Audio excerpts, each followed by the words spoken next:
नमस्कार, मैं विपिन कुमार, सहायक अध्यापक तुलसीदास कलाचंद इंटर कॉलेज फतेहपुर पश्चिम बरेली। आज की इस वीडियो में आपका स्वागत करता हूं। हमारा जो आज का वीडियो होगा वो कक्षा 9 के विषय गणित के अंतर्गत बहुपद उपविषय से संबंधित होगा। तो चलिए शुरुआत करते हैं। देखिए, सबसे पहले बहुपद को जानने से पहले हमें गणितीय राशियों के बारे में पता होना चाहिए। गणितीय राशि, तो आपको गणितीय राशि यहाँ पर दो प्रकार की राशियां याद रखनी है। पहली राशि आपको याद रखनी है अचर राशि, अचर राशि, और दूसरा याद रखना है आपको चर राशि, चर राशि। अचर राशि और चर राशि के बारे में आप पिछली कक्षाओं में पढ़ चुके हैं, लेकिन फिर भी मैं थोड़ा रिमाइंड करा देता हूँ। अचर राशियां वो राशि होती हैं जिनका मान निश्चित होता है। इसमें सारी जो गिनती की संख्याएं हैं वो आ जाती हैं, जैसे 1, 2, 3 एंड सो ऑन। और चर राशियां वो होती हैं जिनका मान निर्धारित नहीं है, वो मान हम निर्धारित करते हैं। वो किस आधार पर निर्धारित करते हैं? क्वेश्चन के आधार पर, शर्त के आधार पर वो निर्धारित किया जाता है। इसके बारे में पहले आप सोचिए कि चर राशि को हम रिप्रेजेंट करते हैं जैसे x से, y से या z से। तो इसमें होता क्या है कि एक शर्त मैंने दी, जैसे शर्त है कि x में 5 जोड़ने पर हमको 10 मिलता है। तो आप इस x की जगह क्या रखना चाहेंगे कि आपको जो 10 मिल जाए? तो इसलिए आप बताएंगे कि सर x की जगह हम 5 रखेंगे, तो 5 + 5 10 हो जाएगा। तो यहाँ पर जो x की वैल्यू आपको मिली है वो मिली है 5। यही एक दूसरी शर्त अगर मैं लगाऊं कि सपोज 2 में x का मल्टीप्लाई करते हैं तो 20 आता है, 2 में x से मल्टीप्लाई करते हैं तो 20 आता है, 2 में किसी चीज से मल्टीप्लाई करते हैं तो 20 आता है।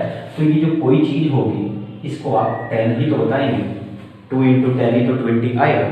तो इसका मतलब ये हुआ कि यहाँ पर x की वैल्यू 5 थे और यहाँ पर x की वैल्यू 10 है।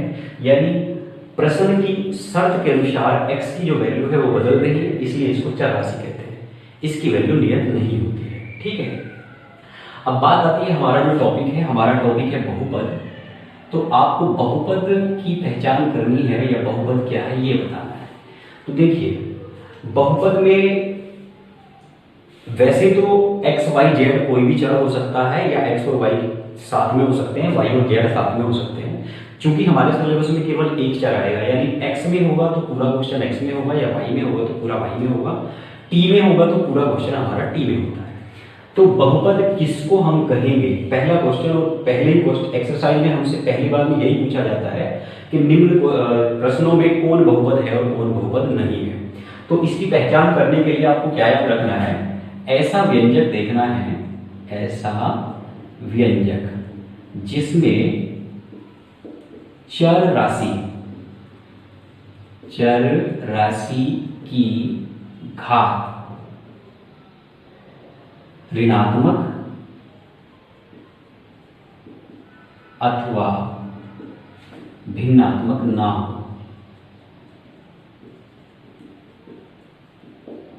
ये क्वेश्चन करने के लिए मैंने एक छोटा सा क्लू निकाला हुआ है कि ऐसा व्यंजक जिसमें चर राशि की घात ऋणात्मक अथवा भिन्नात्मक ना हो उसे हम बहुपद कह देते हैं, ठीक है। जैसे मैंने लिखा, अब आप देखिए, जैसे आपको जो देखना है इसमें 3-4 वर्ड आए हैं, सारे के सारे बहुत इंपॉर्टेंट हैं। जैसे मैंने लिखा कि x² + 5 + 6x, ये मैंने कोई व्यंजक लिखा हुआ है। अभी मैं इसको व्यंजक कह रहा हूँ, बहुपद नहीं कह रहा हूँ।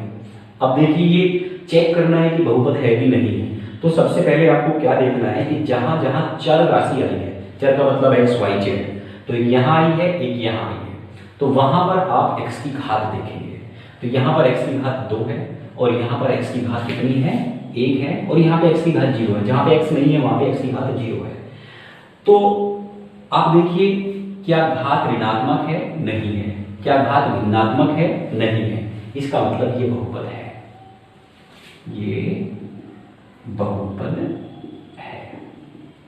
ठीक है।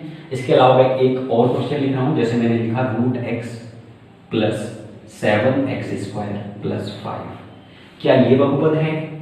तो अब आप देखिएगा कि आपको क्या देखना है? चर राशि की घात देखनी है। तो चर राशि की घात यहाँ पे आपने देखा तो 2 है, यहाँ पे देखा तो 0 है, लेकिन यहाँ पे जो x की घात है वो x पे रूट लगा हुआ है। x पे रूट लगने का मतलब है x की पावर 1/2 है, और 1/2 होने का मतलब हुआ कि x की घात हो गई भिन्नात्मक। भिन्नात्मक होते ही हमारे काम की नहीं है, ठीक है, तो ये बहुपद नहीं है, बहुपद नहीं है। एक क्वेश्चन और मैं दूंगा, उससे थोड़ा और क्लियर हो जाएगा। जैसे कहीं लिखा होगा x + 1/x, मैं नंबरिंग कर देता हूं, 3 एग्जाम्पल हमारे हो जाएंगे, तीनों से क्लियर हो जाएगा।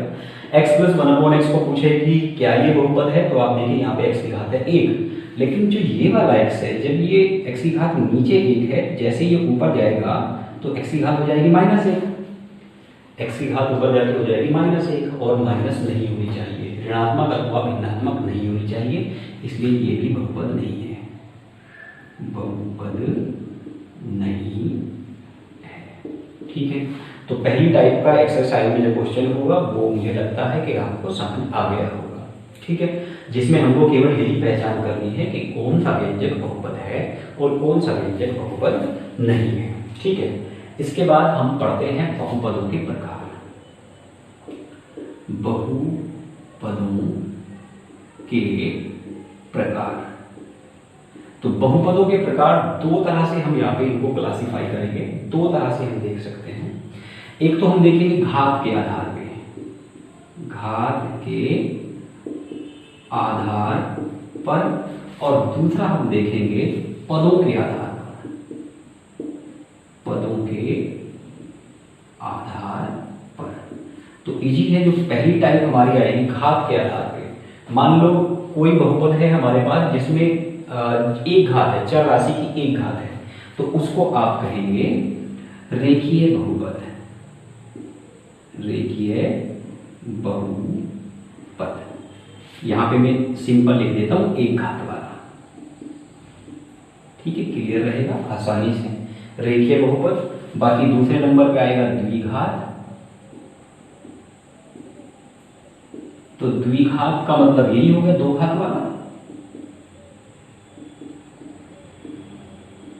और फिर आएगा त्रिघात,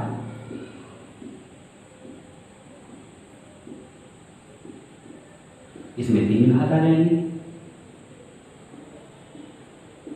ठीक है। इसी तरह से एंड ऑन मैं कर देता हूं।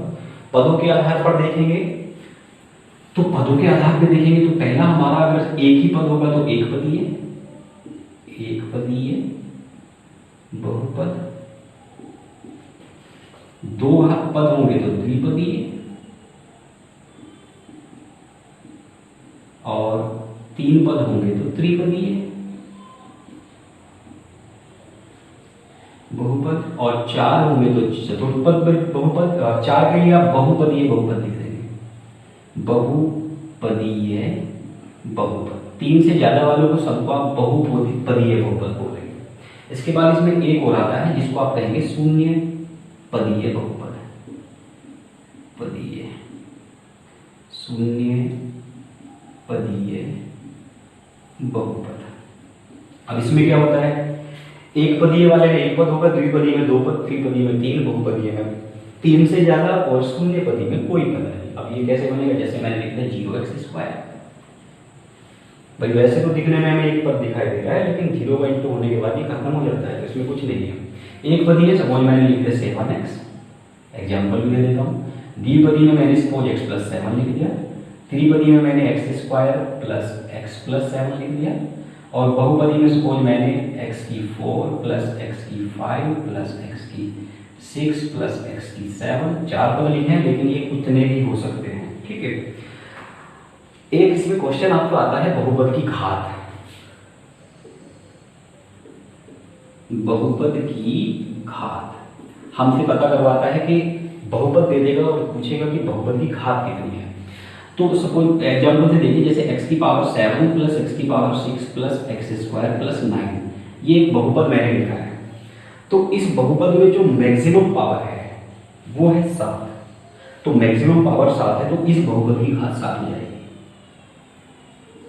बहुपद की घात बराबर कितनी हो जाएगी, 7। ये एक अच्छा क्वेश्चन बन जाता है आपका, अक्सर पूछ लिया जाता है बहुविकल्प के प्रश्नों में, आपको बहुपद दे देता है और कहेगा कि इस बहुपद की घात बताइए। तो देखिए घात तो इसमें पहले पद में भी आ रही है, दूसरे में भी आ रही है, तीसरे में भी आ रही है, चौथे में भी आ रही है, भले 0 घात आ रही है। तो तो आप मैक्सिमम देखेंगे कि मैक्सिमम घात कितनी है, तो इसमें मैक्सिमम घात 7 है, तो इस बहुपद की घात हमारी हो जाएगी 7। ठीक है, तो ये टॉपिक हो गया हमारा। इसके बाद आता है बहुपदों के शून्य। मैं इसको यहीं पे बता देता हूँ, बाकी इसके लिए दूसरा वीडियो मुझे बनाना होगा, वीडियो लंबा हो जाता है। तो देखिए क्या करना है हमको कि बहुपद की घात के बाद बहुपद के शून्य की बात करें, अगर हम बहुपद के शून्य, तो ये शून्य निकाले कैसे जाते हैं, ये फैक्टराइजेशन मेथड भी होता है, एक शेषफल पर में होता है।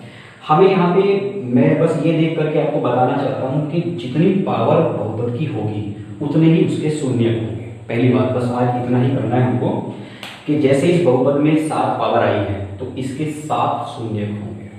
अगर कोई द्विघात बहुपद है, जैसे मान लीजिए x² प्लस 5x प्लस 6, ये कोई बहुपद है, तो इसके कितने शून्य हो सकते हैं, तो इसके शून्य होंगे 2, क्योंकि ये द्विघात है। अगर ये त्रिघात होता तो 3 शून्य होंगे, चतुर्थ घात होगा तो 4 शून्य होंगे। ठीक है, बाकी की जो इसके शून्य भी ज्ञात करना है तो उसका वीडियो दूसरा मिलेगा। धन्यवाद।